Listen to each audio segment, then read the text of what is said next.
what did you go through in order to become the person you are today? How important is vulnerability in your life? How do we de-stigmatize mental health? In your life, what are some things that you've figured out?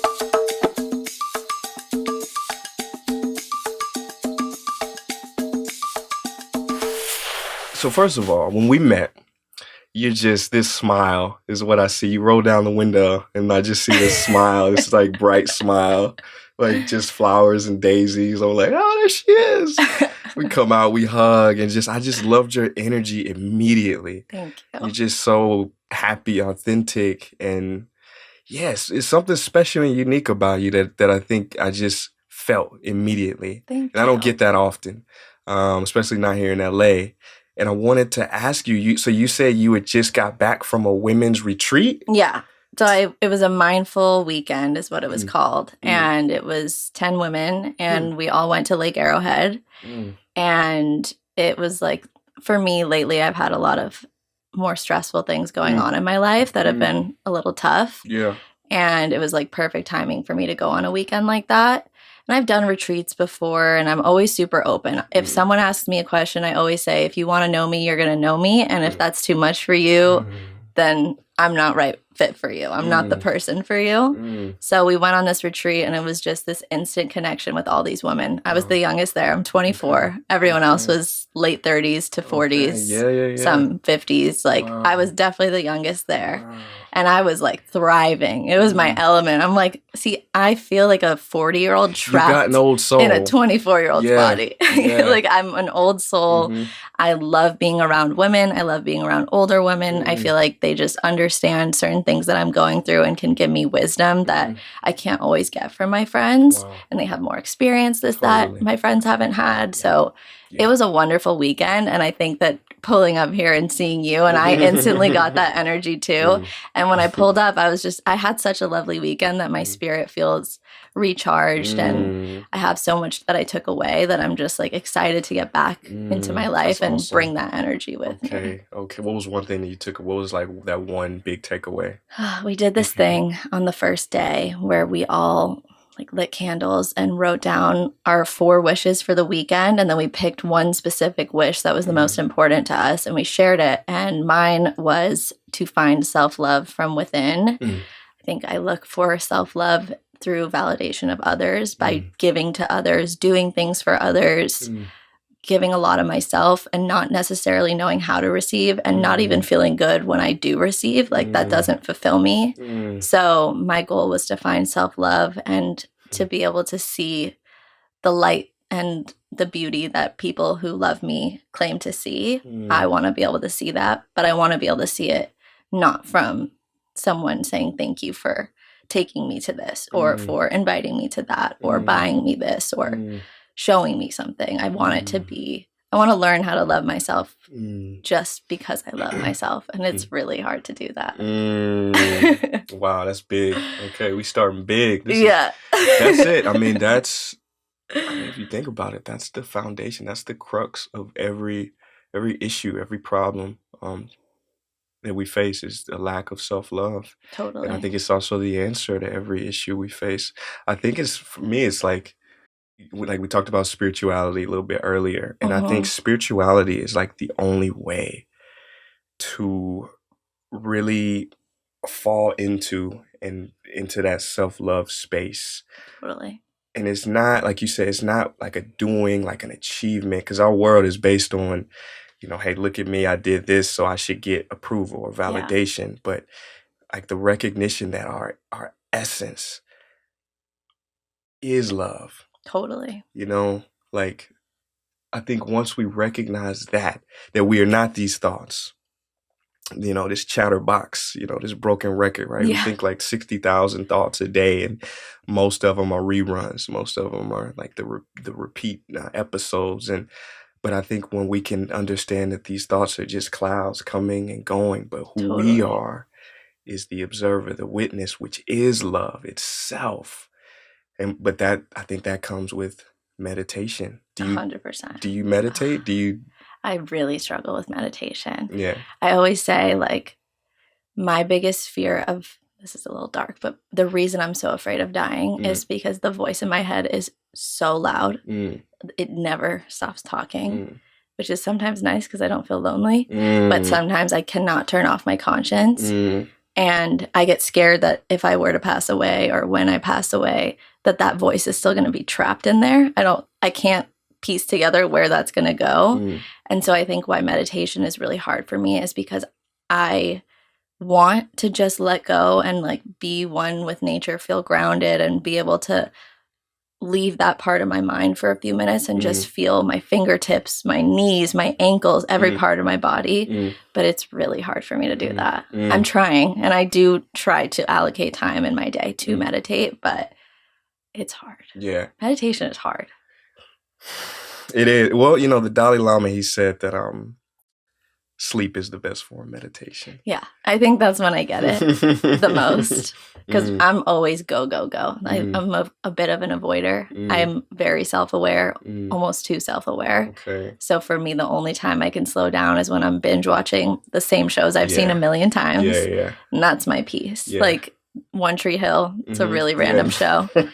Everyone who knows me knows that once a year I start from season 1 and go through to season 9. And that is meditation for me. Season 9. There's 9 seasons. I watch it all the way through, and I just find like the minute it's on, I'm like so focused. I cry at the same episodes. I get excited for the same things, and I never get sick of it. And I think maybe that's a form of meditation for me. Yes, it's comfort. You totally. Know? That's awesome. Wow. Okay. Well, routine. I think, you know, like we get out of whack when we feel like we're not in control, you know, and I think that self-care, that really taking time to fill our own cups up is so important.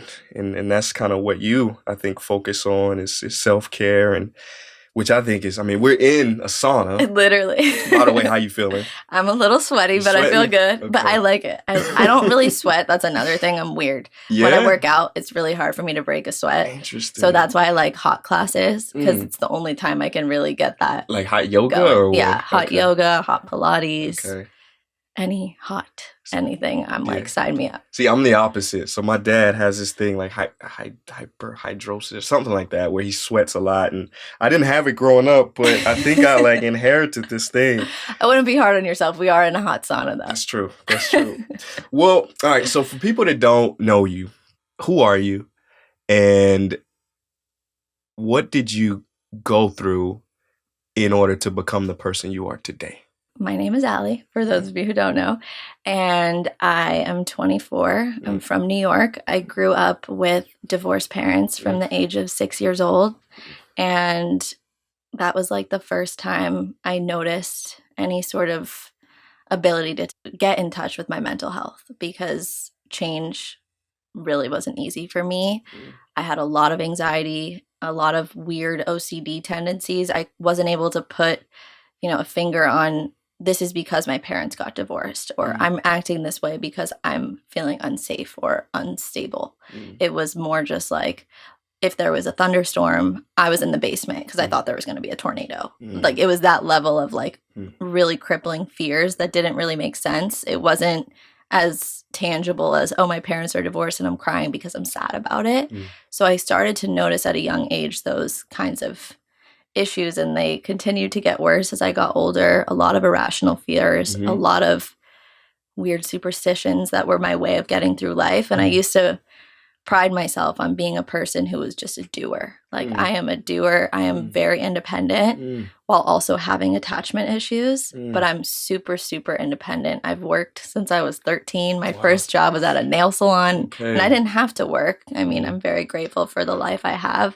But anything I can do to be too busy, maybe it's a way of avoiding, but if I'm busy, I can distract from those intrusive thoughts that I have in my head, and I can not think about the fear of whatever it's going to be that's on my mind in that day. So I think that's when I first developed my strongest personality trait, which is just being a doer, being a hard worker, always trying to find the next thing that I can accomplish and make people proud about.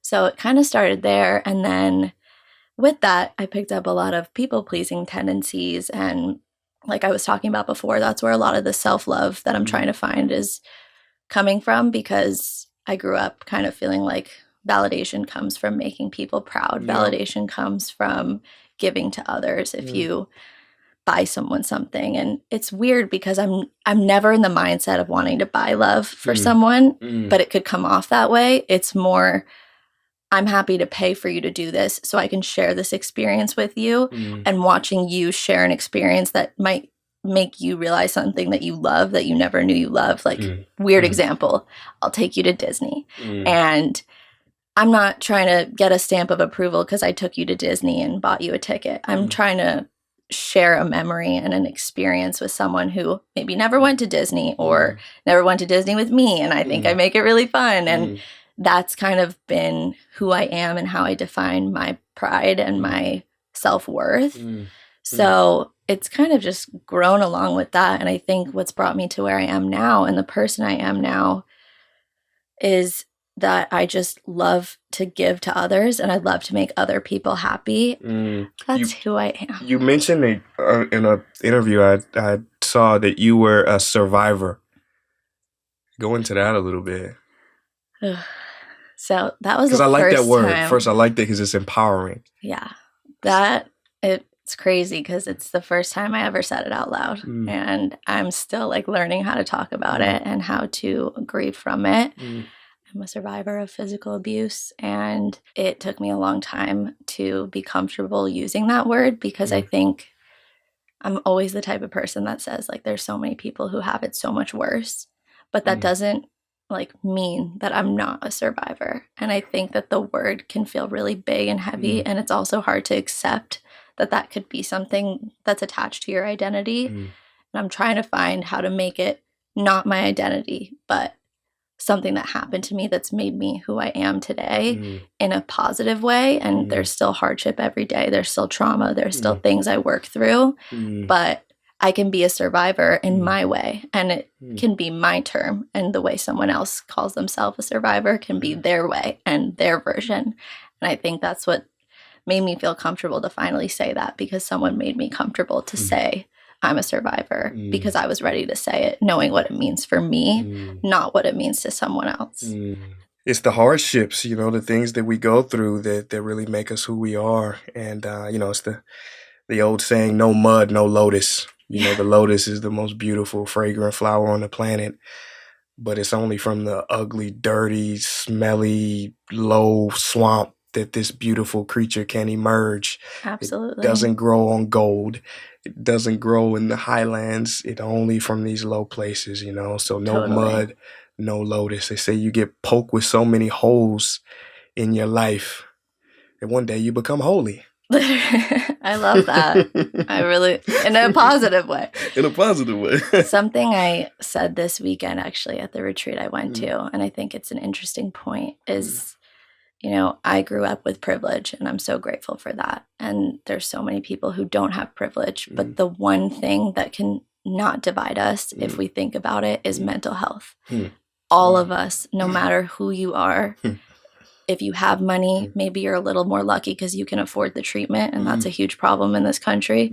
But if you strip all that away, one thing that doesn't have to divide us is mental health. Everyone struggles with it in some way, whether you're the richest person in the world or have absolutely nothing. And I think that that's also why what you're doing and what I'm doing and why it's so important is that it doesn't matter how many followers you have, how much you make. And this is a weird example, but if Kim Kardashian came out tomorrow and said she was struggling with depression, there would be so many people who would say, but you have everything.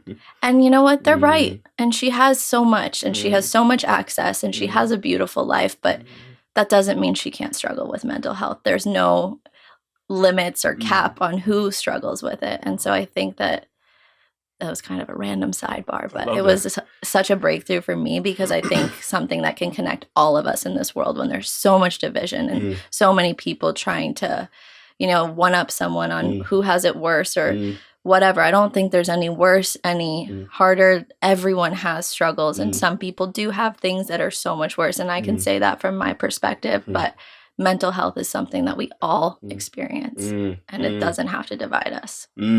Wow. Well said. Yeah, and ironically, it's the countries that have the most issues when it comes to mental health. Absolutely.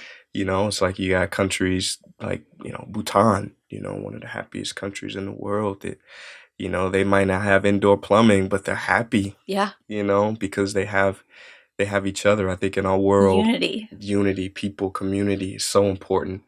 It's who we are. It's how we evolve. We got to realize we are animals, and as an animal, we are a communal species. We got to this point on this planet. We survived because of each other.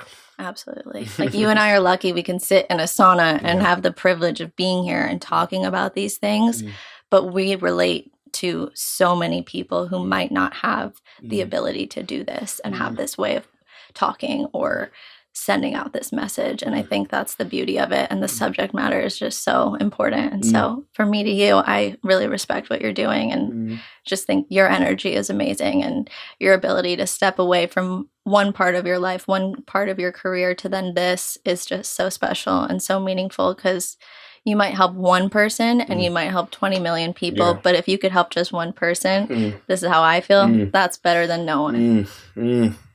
Absolutely. 100%. 100%. We talked earlier about, my story and how I pivoted and took a break. And I recently moved to Europe. I got a farm in Portugal that's amazing. that I live in now. Yeah. You embraced the break. Tell me, how important is it in life to sometimes take a pause and a step back? I left my job that I had at that time and took probably 4 months to myself. I probably could have gone a lot longer, but just those 4 months, I traveled. I sat on the couch a lot. I relaxed a lot. I just found myself, and I don't think I am done finding myself at all, but taking that break was so important for me, and just finding a way to accept that that was okay. My work has always been, or my work ethic has always been a big part of my identity and what makes people proud of me and what people see in me. So taking that break was hard because I didn't want to disappoint anyone or make them think that I'm not the same Allie that they know. But doing it for me was so important. And I think, now I am working again, and it's how I started my podcast. That break is what led me to being able to find my voice and find my purpose and do something that makes me feel like I'm making an impact. And it's therapy for me every day, but it's also therapy for others. I'm grateful that I had the privilege to be able to step away, because not everyone can. But there are ways that if you can't step away completely, if you can't leave that part of you behind because of whatever reasons, we live in a country that's really hard to live in if you're not working. So to that, I would say there's ways to still step away and still also do what you have to do to survive. But there's also a lot of surviving that can be done if you take a second for yourself and focus on yourself. Yeah, 100%. Nobody on their deathbed, you mentioned death, and I feel no one on their deathbed says, man, I wish I put in more hours at the job, and nobody says that. Nope. And I think it's important to recognize this miracle of life that we've been given. This every moment, we never get back. It's precious and it's fragile. When I took my break, recently, even then people were like, no, you don't do that all, man. You're, the algorithms, the social media, if you don't post, you'll be done with. Oh my God. A life as a prisoner is no life at all. Absolutely not.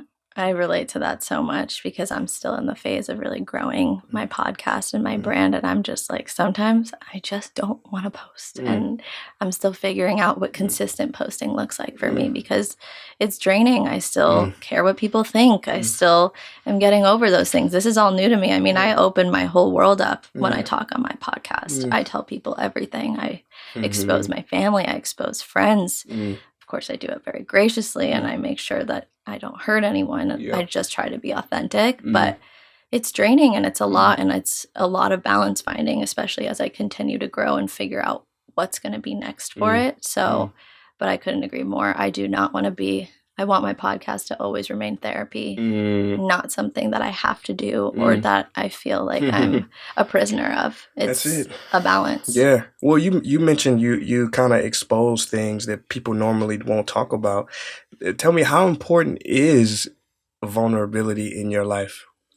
Sharing is healing. I say this all the time. Sharing is healing. For me, it is so important for me. You know, it's hard. I'll talk about my parents' divorce and I'll get a text from my mom and she'll be like, I don't know if you remember that exactly how it happened. You know, it's hurtful. It's hard to hear, but those are things that happen. And even if it's not exactly how it happened, it's how I remember it. It's how I perceived it. And it's how I've lived with it for the last 24 years. So for me, sharing is so important. When mental health has been such a thing for so long that has been so stigmatized, we're so lucky. I mean, mindful wellness retreats 10 years ago, you'd be considered like some frou-frou, like hippy-dippy weirdo for going on one of those. And now it's like all over the place. There's journals everywhere that are all about manifestation and people make mood boards. There's so many things that are so much more normalized. So for me, being able to be a part of that bandwagon and not letting myself think that there's enough in that space. There's never going to be enough. There are still so many problems. And maybe you reach a different group of people than I reach, and we're trying to do the same thing. And we should all just be supportive. I have 4 friends who have started a podcast since I started mine, and they're all in the wellness space. And there's no part of me that's like, oh, you copied me. Oh, you're doing what I did. I'm like, good for you. Let's do this. I'm so glad, because who knows who you could cater to that I'm not catering to. And when it comes to wellness and all of this stuff, to me, there's no competition. We need all the people to share and make people feel less alone. I mean, my TikTok is all people telling stories and talking all about their life and things that have happened to them. And I'm just like, one story that I'm like, wow, that was so relatable to me. And thank you. It's just so important talking about how every single thing that has happened to me has made me who I am today. Wow. You mentioned a lot of your friends are getting into wellness. And I definitely think we see an upward trend in the wellness field. Now, do you think that's because of a reaction to something in the world, whether it's culture, social media? Absolutely. I mean, I think we see people that we follow, really big people, and we see them commit suicide out of nowhere. We have no idea it's coming. And it shocks the world. And we're like, wow, there's so many people struggling and they look so happy and they have everything and they're wealthy and they're famous and they have what the dream is to have. But strip that away. There's people every day with a brother or themselves or a cousin or a mom or a dad who are committing suicide or doing those kinds of things. And it's so important to me that there's people who are willing to talk about these subjects, because there's the people who shock the world and wake people up, but there's so much more than that. And it's things that people struggle with every single day. And so for me, like I said, if there's people who can tap into that in any possible way, because we all do it slightly differently, if there's anyone who can do that, do it. Like, join the space. I don't think it's a club. I don't think there's a limit. I think there just should be as many people as possible in this space. The culture is less and less stigmatized when it comes to mental health. But in certain communities, like I grew up, in north side of St. Louis, Black community, we didn't have access to therapists.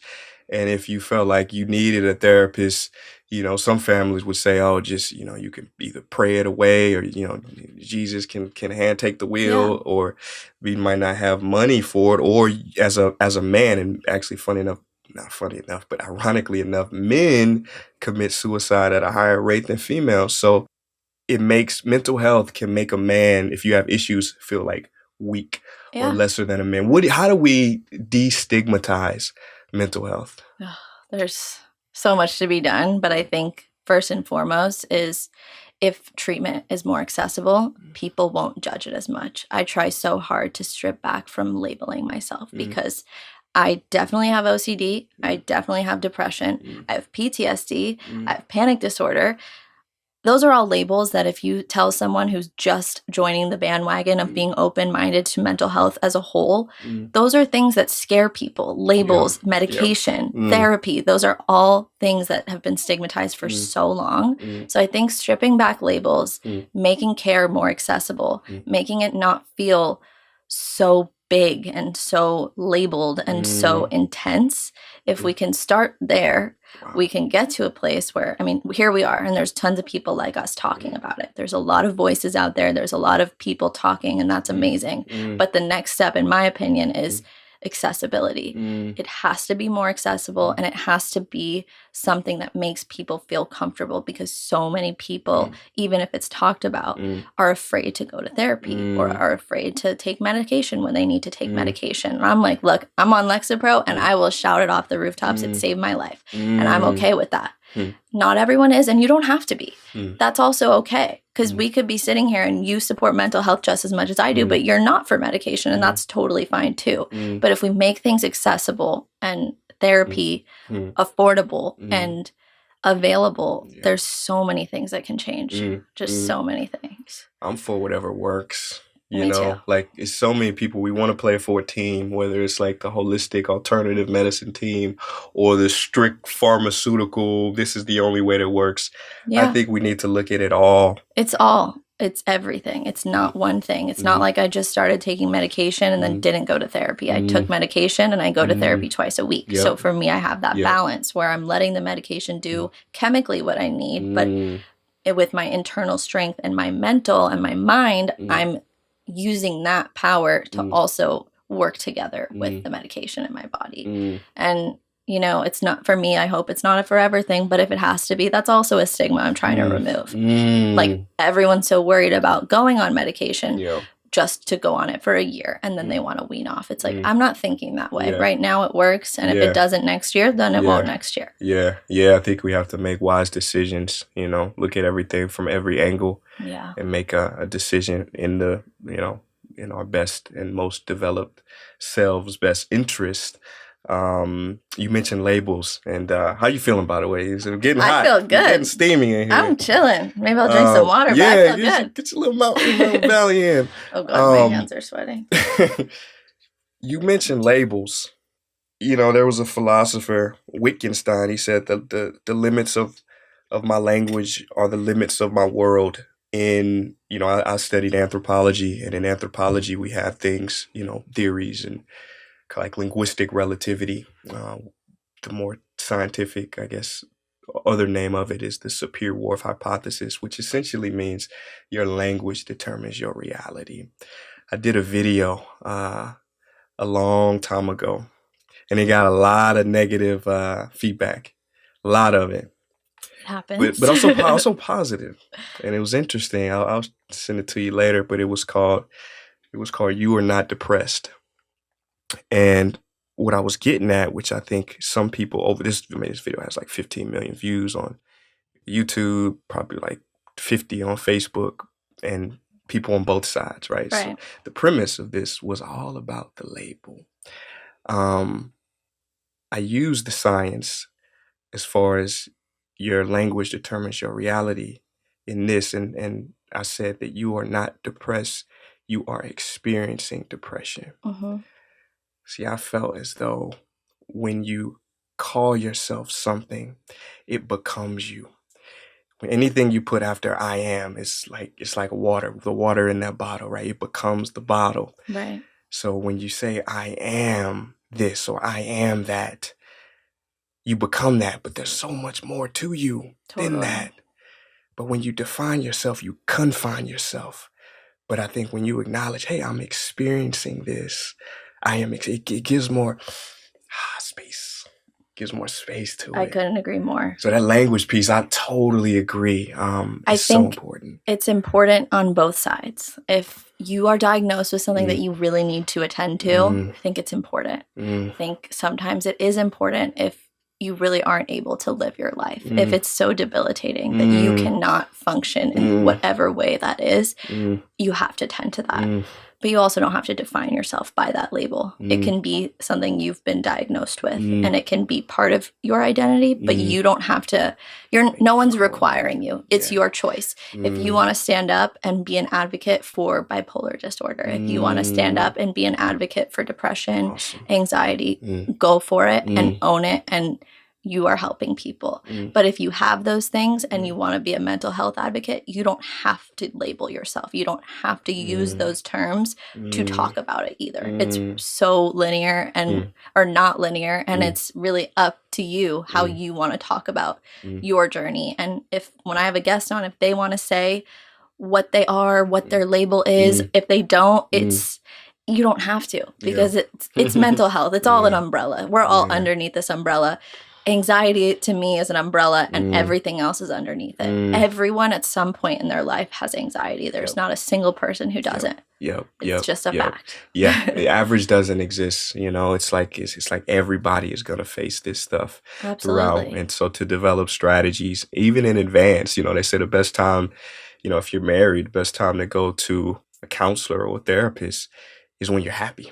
Yeah. Not when things go wrong. To remember those moments, what's working. When it happens. Absolutely. All right, let's jump out of this sauna. Let's get out of the heat. I'm sweating. Let's get some hydration in this.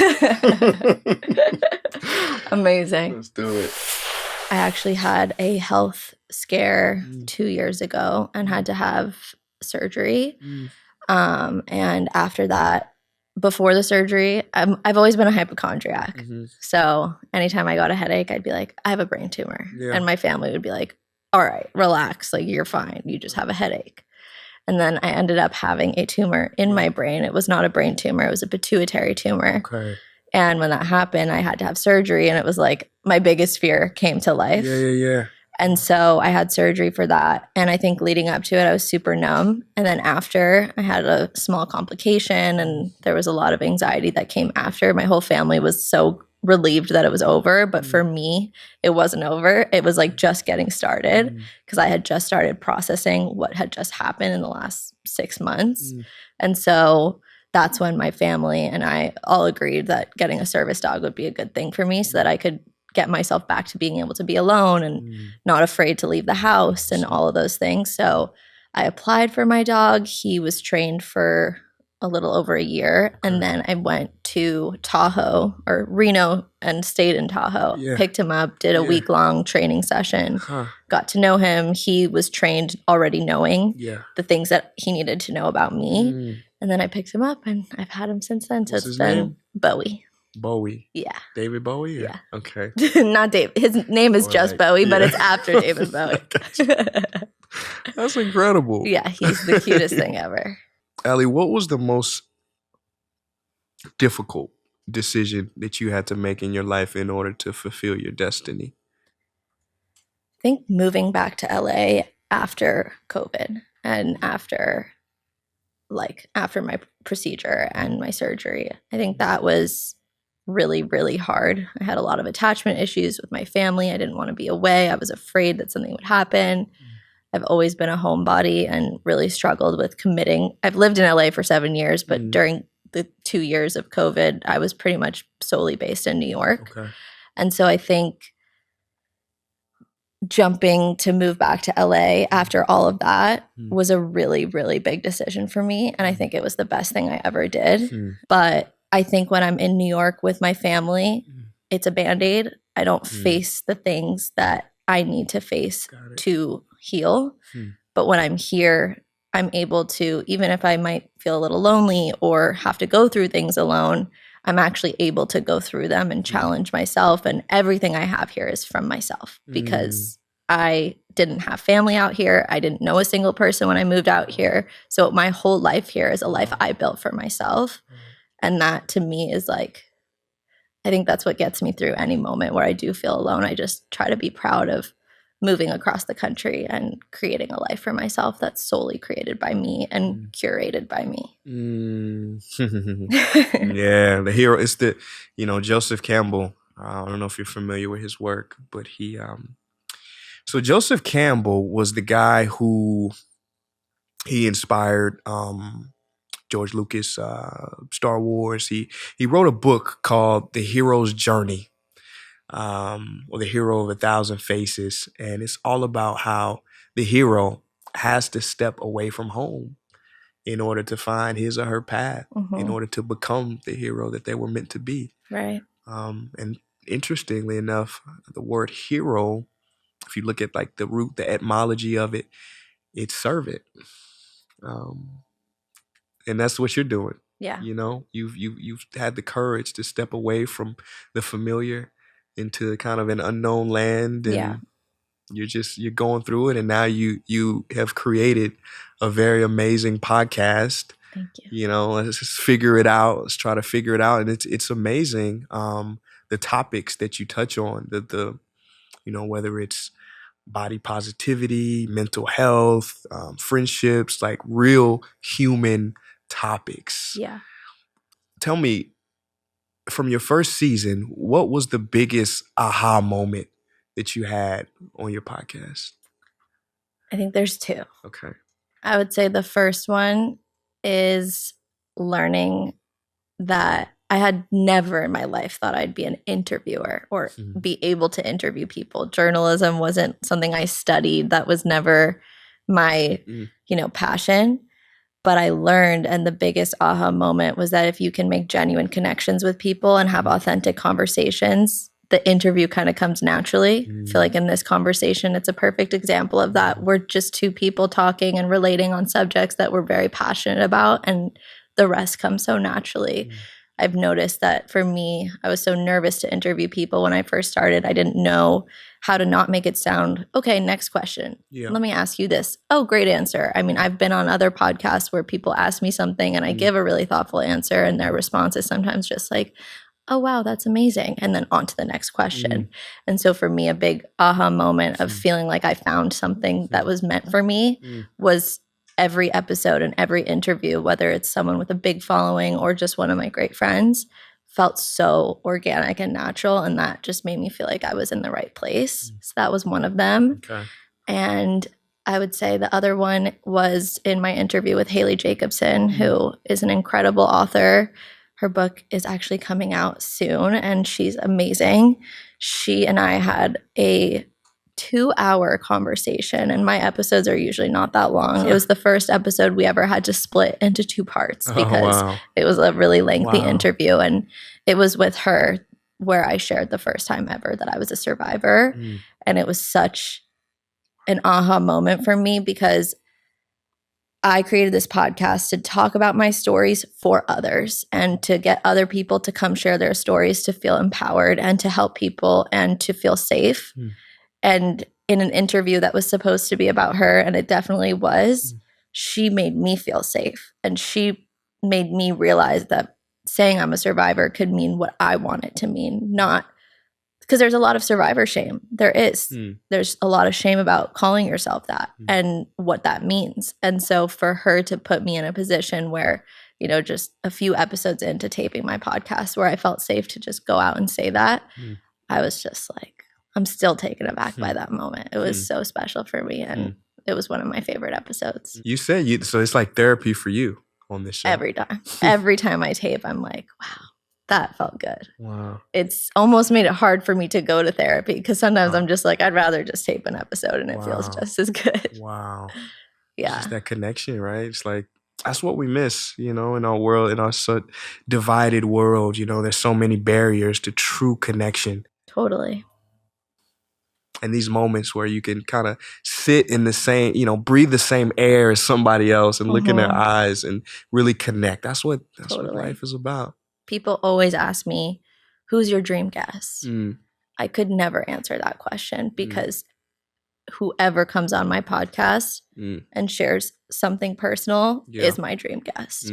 I don't care how many followers you have. I don't care who you are. Yeah. If you are willing to share something personal and help someone or yourself, that I couldn't trade that for anything. Of course, there's people I would love to have on. Yeah. But Jermaine. I have no J. Cole. How did you know? How did you know? Oh, you know, I know things. Okay, besides him. Yeah. I love him so much. But besides him, I would say it would just be impossible to say that because anyone who shares is just so meaningful to me. Yeah. I mean, there's so many hidden heroes in our world. Man, you can learn so much just about the human experience from ordinary humans. Like, I feel like the ordinariness is really what makes life beautiful. Absolutely.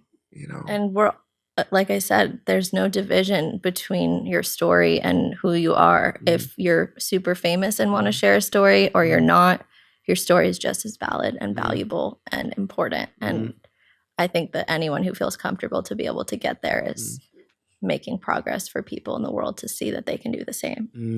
100%. So Oprah wrote a book called This I Know For Sure. And so your podcast is trying to figure it out. I wonder, in your life, what are some things that you've figured out so far? I would say I've figured out my priorities. I've figured out what's important to me. I've figured out what I value. And I've figured out enough of who I am to know what about me I still need to find out. I know who I want to be, even if I'm not there yet. I know who's that?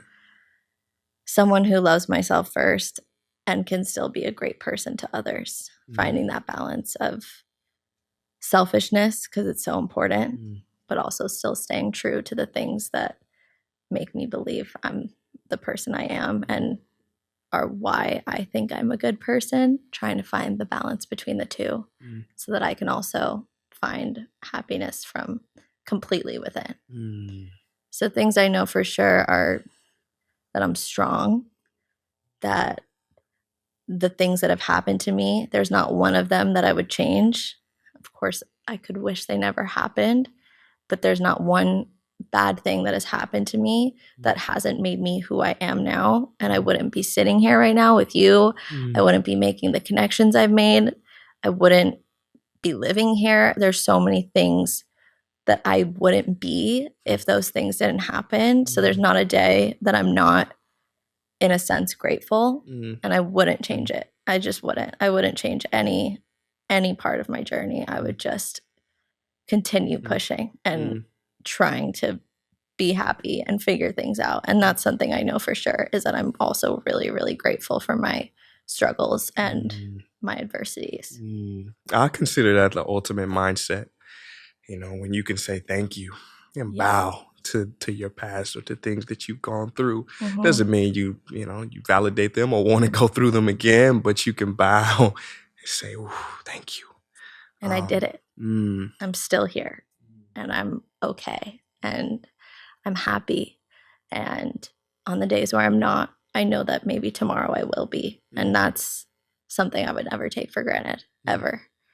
In one of my meditation sessions this weekend, we talked, or the person guiding the meditation said to close your eyes and picture the younger version of yourself. And you can pick what age it is, whether you were 3 or 6 or 10 or 20. For me, that's not as relatable because I was only 24.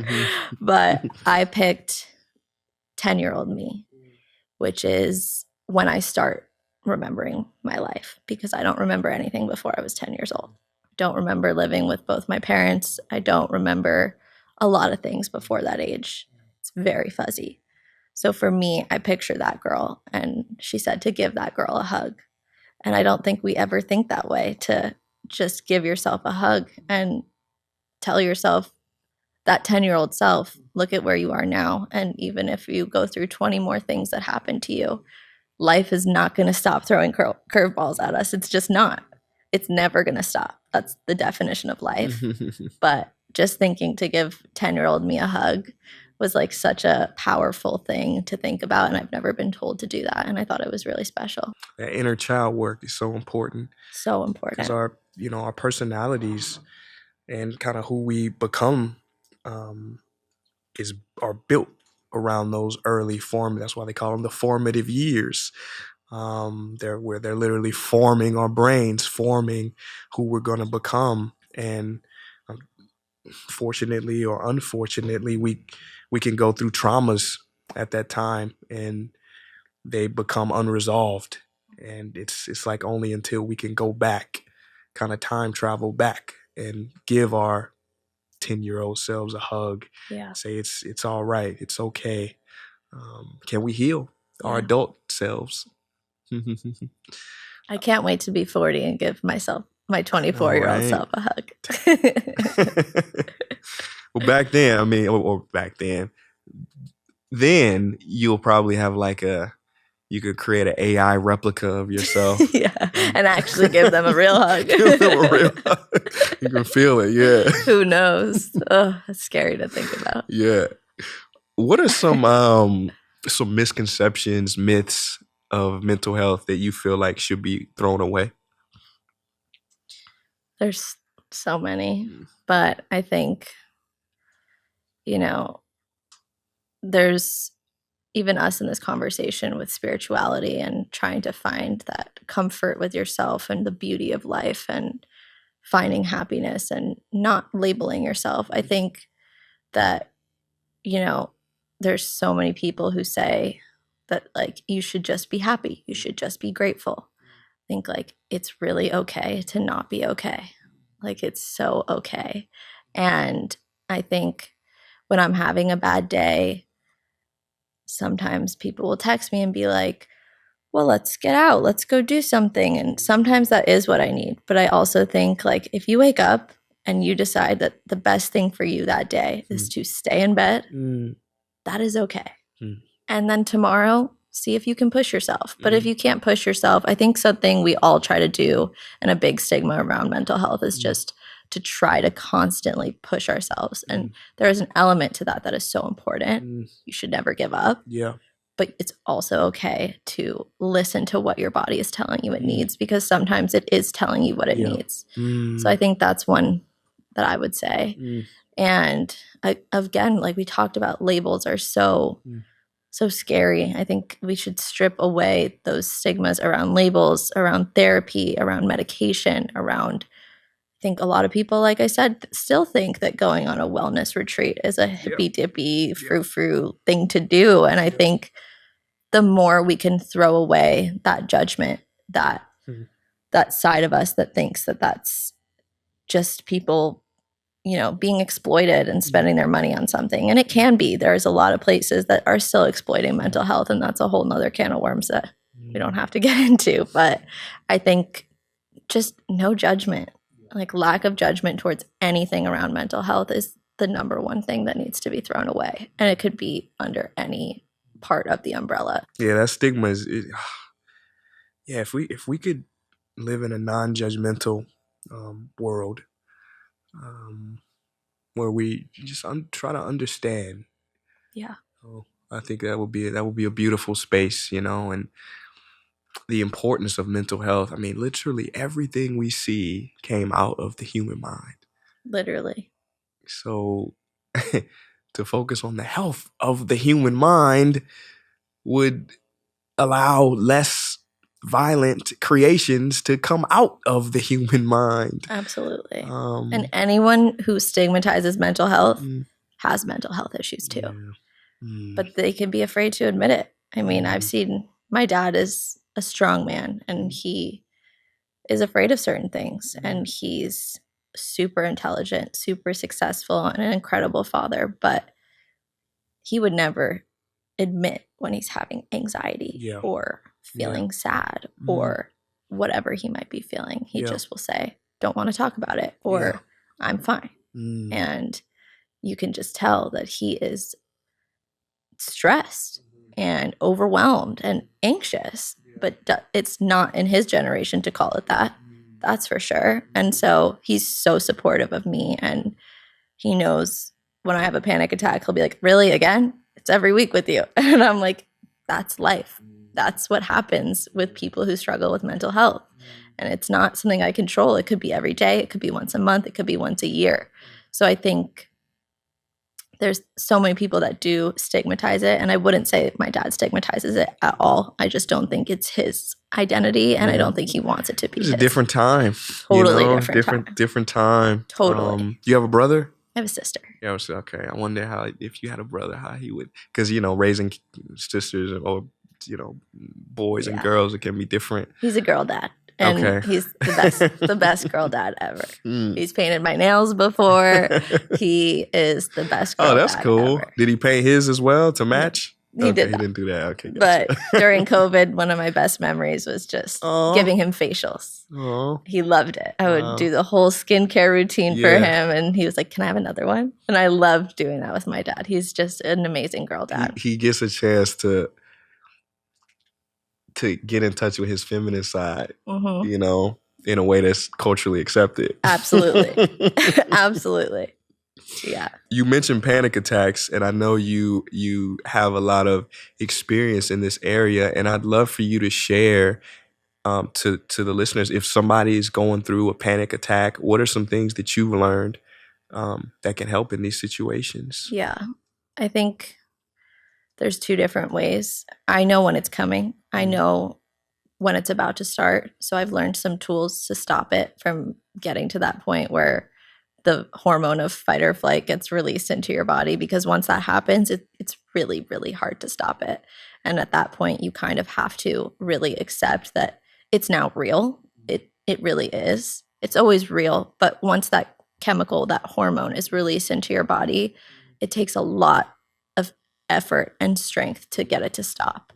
So I would say my tips, if you feel one coming, typically the symptoms are lack of being able to breathe, shortness of breath, fast heart rate, dizziness, nausea out of nowhere, or just this feeling in your stomach, a pit like in your stomach, and like heaviness in your chest. All those can be signs of it starting. And I would say when that happens, tapping therapy, EFT, so incredible, such a great way to ground yourself and prevent it from starting.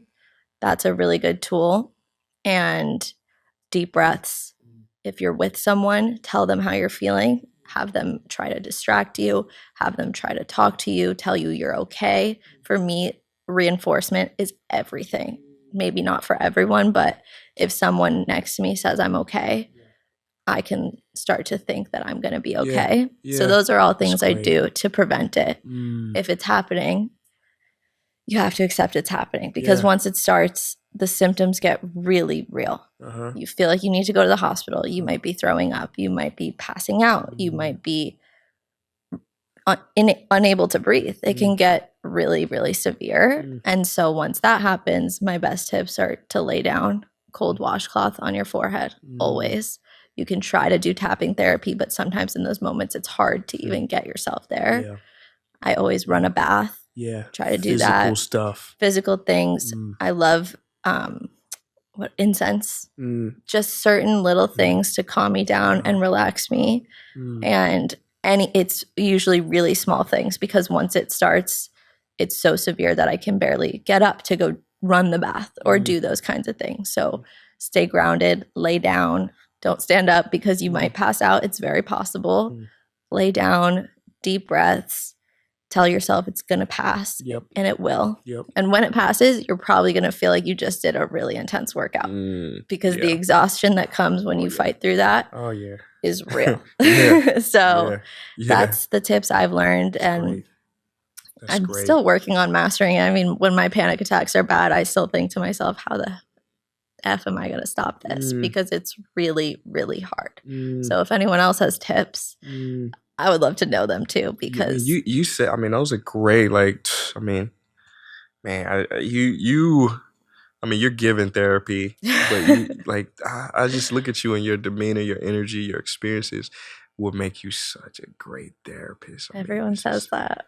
I just, when it comes, if it comes, I carry so much, and I'm such an empath that I'm a little like I've told you, I personally feel like some mental health illnesses can be contagious. And I'm really empathic, and I worry for myself that I could pick up too many of those things and not, like I've told you, I struggle with taking care of me. So it almost feels like I'd be catering to the side of me that wants to cater to everyone else. And I would love to be a therapist. I do think I'd be good at it. But I think it might stop me from being able to work on strengthening my internal self and my internal validation. We'll see what the 40-year-old Allie has to say. You know, maybe I'll be a therapist. Who knows? I think it's like it's so, as an empath, you really do pick up on energies and things, but you gotta really be like a dustpan. You know, you gotta take in all the rubbish, and then at the end of the session, you gotta put it in. Totally. I also think every therapist should have a therapist. I think that should be legally required. Well, personally. Yeah. Well, I think a lot of like psychologists, psychiatrists, I mean, these fields, I think they're one of the highest in mental health issues, you know, even suicide. Yeah. Did you see the movie Smile? Is that a cartoon? No. Okay. It was a really scary movie that came out. Oh, yeah. I saw the trailer. Ago. Yeah. I highly recommend it from a mental health standpoint. I think the symbolism of the movie was so fascinating and important. Okay. The scariness obviously isn't for everyone, and I don't think that everyone watching it was watching it to do the whole, you know, reading into it thing. They were more so just trying to watch a scary movie, but there is a lot of symbolism in it, and I highly recommend you watch it if you like scary movies. It is very scary. I saw the trailer of the girl. She walked up to the window and then like her. Oh, yeah. I mean, the scary parts are a little unnecessary. I mean, it's a extreme, but I really think they should make a prequel because I'd love to know what happened before, like, because it starts off where this demon smiling thing already exists. I'd love to know the backstory. I think a prequel to this movie would be really, really satisfying for the people who read into the symbolism of the movie. Okay, I'll check it out. I'll try to get my popcorn. Be careful because you might throw your popcorn. It's so scary. Well, it's interesting. The name is Smile, and like our conversation about like mood and therapy and stuff. And like one of the things that I do when I wake up, first thing is to smile. There's this theory, it's called the facial feedback hypothesis, and they say the facial muscles have the most impact on our emotional state. So a big smile when you wake up, even if you don't feel like it, but you just, then you'll feel like it. That's right? So interesting. I'm going to try that. Just wake up and my boyfriend's going to be like, because he saw the movie too, he's going to think I'm like infected by this thing. He's going to run out. That'll make you laugh then if he does. He's like, why are you smiling like that? I love it. Well, listen, Allie, I got a few more questions I wanted to ask you, kind of in the form of a game. Love it. I call this game The Best. And I'm just going to ask you a list of questions, and you tell me what your best of each one is. Okay. What's the best advice you ever got? Ooh, best advice I ever got was... honestly, it's the advice I give to people, to not be hard on myself, to just sit with how I'm feeling and not be hard on myself. And it's the advice I give to everyone too, because it's the advice that was given to me that's allowed me to get through a lot of things. I just want to respond to that because I studied cognitive behavioral therapy. I've done a lot of CBT. Yeah. Okay, so you know, like the double standard technique, so important. Like, and for anybody listening that doesn't know this technique, it's so powerful because we are hard on ourselves. Insanely. But if we treat ourselves as though we are a friend, basically the double standard technique is you give whatever you're going through, you say, okay, what advice would you give a dearly beloved friend going through the same thing? And that's always what I say to people. It's always the same thing because everyone I talk to is so hard on themselves. They're like, why am I feeling like this? What's wrong with me? Yeah. Just don't be so hard on yourself. Whatever you did wrong, whatever you didn't do wrong, whatever you're feeling, it's all going to be okay. Yeah. Always. Even if you made a mistake. Kind of compassion, right? It's not complete if you don't apply it on yourself. What's the best book you've ever read? I'm going to be totally honest. I'm not much of a reader. Okay. I really struggle with reading comprehension. It could be, whatever. I love The Giving Tree. Okay. It's a great book. Okay. I love the meaning behind it. It's not an intense book. It's just a really beautiful story, and it's stuck with me since I was a kid. Okay. All right. I'm sorry. I'm really not much of a reader, and I own it. So. I'm not either. I listen to like in school, I hated to read. until I realized like every problem I'll ever face is in a book. Yeah. So I listen to books more than I read them. You know, so I love audiobooks. I've always struggled with reading comprehension. So I think it's really pushed me away from reading because it was always something that made me feel bad about myself. So I kind of more of a podcast. There's got to be something you're interested in, you know? I know. I also get really distracted when I'm reading. I'm like reading a sentence and then I'm like, what am I going to have for dinner tonight? The mind. What is the best quote you've ever heard? Ooh. That's hard. I don't know. Best quote I've ever heard. Can it be a quote that someone said to me? Someone once told me, don't let the things that happen to you define you. Let them guide you to finding who you are. And it's not a quote from a famous person. It's not a quote from an author, but it's a quote that stuck with me and has always been in my mind. It's beautiful. When was the best time in your life? I think right now. I think the last 8 months have been the best time of my life because I've learned so much. I've found my passion. I am growing. I'm independent in positive ways. I'm learning who I am. I loved my childhood, but it was very up and down, and there were parts that were great and then not. So I would say the last 8 months have been the best time of my life, and I'm excited for them to continue on. Yeah. And the best is yet to come. I hope. What's your best mental health practice? I kind of already said it, but EFT works for me every time. It's just so helpful. And then a personal one, drives. Whenever I'm anxious, I just get in the car and go for a drive. And I love to drive. Wow, okay. I could go driving for hours, blasting music, singing, and just having a moment to myself. And it's the best. Love it. And for my final question, this is the magic wand question. And I ask people, same question every show, okay? So it's like, if you had a magic wand and you could wave this wand at the earth, make a wish, right? A magic wish. And tomorrow when you woke up in the morning, that wish will be granted. What would your magic wand wish be? I would wish for unity, equality, and happiness for everyone. And whether that's getting rid of the difference between rich and poor or happy or unhappy, whatever that means, I would just wish for everyone to be able to be happy, free, and safe. Ooh. Safe is probably the biggest one. Ooh, huge. That would be my wish. Wow. And I'd sprinkle a little bit on myself too. Yeah, of course. You're in there. Beautiful. Well, Ali Petitti, I wanna finish by saying this was an amazing chat. I really enjoyed it. I love your authentic energy, spirit.